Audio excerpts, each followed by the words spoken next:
mag-unboxing ng kainan ng dog feather.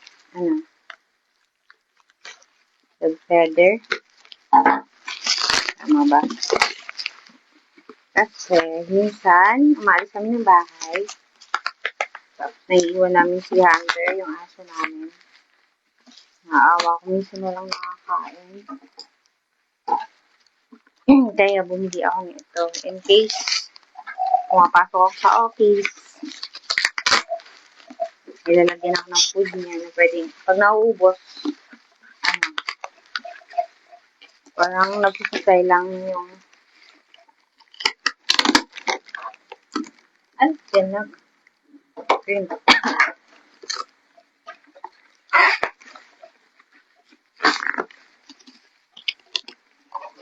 Ito siya. Alat siya.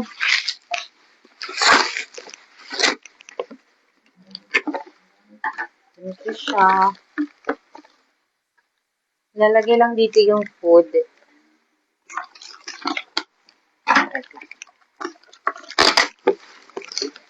Tapos kusa siyang mahulog dito.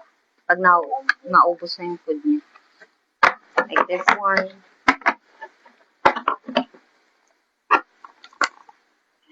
Tapos dito siya i-open. Kasi, pag umaalis kami, kawawa yun ko siya na pakain na lang maagang-maaga kami umaalis. Tapos gabi ko na siya napapakain. Kawawa naman. Oh my gosh. Back flip. Guys, ilalagay ko na lang sa post ko yung link in case may mga aso dyan or pusa. Pwede din sa pusa. May mga pusa, sa mga dog lover, mga cat lover. Pwede po ito.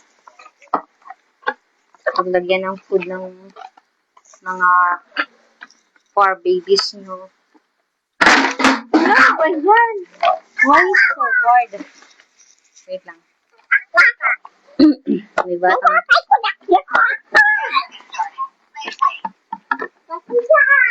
Ano yan na? Say hi po. Magsalita ng maayos. Pogi naman ang baby na yan.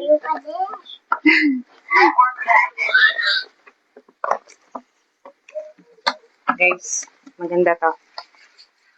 Mga fur mommies yan. 1 kilong dog food yung binili ko. Wait lang. Kamutumba. Ito siya.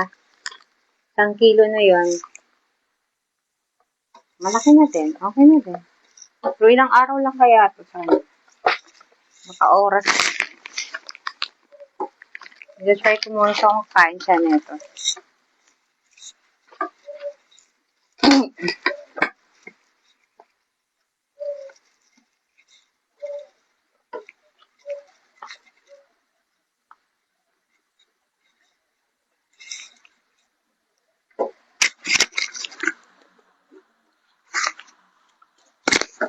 Model ng dog feather and dog food.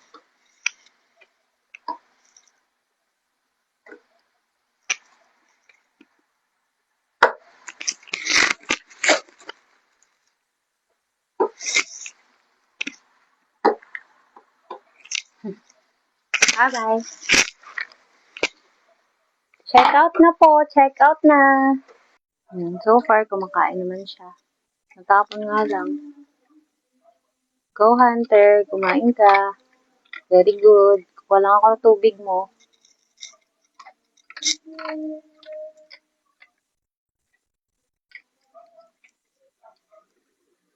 Sayang yung natapon. Pulutin ko nga. Kainin mo din kay Hunter, ha?